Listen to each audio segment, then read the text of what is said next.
இப்போ இங்க ஒருத்தனை நான் அடிச்சேன். அவன் நல்லா ஃபாஸ்டா தான் ஓடினான். எனக்கு தெரிஞ்சு இந்த எல்லையை தாண்டி இருப்பான் யாரும்.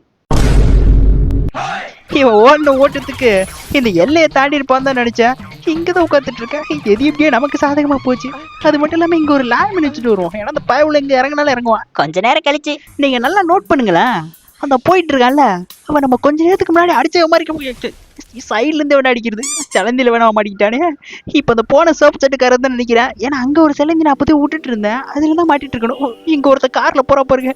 முதல்ல இடத்த விட்டு லேண்ட்மைன் டேமேஜ். இப்ப 118 டேமேஜ் வாங்குறது லேண்ட்மைன் தான்.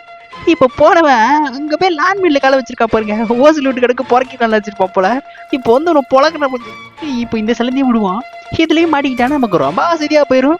அப்புறம் போய் ஒரே மாட்டிக்கிட்டானா ஏன் லெவல் மறிகிற இந்த வந்துட்டு சொல்லக்கூடிய. ஐயோ இவன் இல்லையே, அவனோட பேரு வேற. எப்படியோ இன்னொரு கிளி கிடைச்சிச்சு. வரட்டா, நீங்க மறக்காம சப்ஸ்கிரைப் தட்டிக்கோங்க.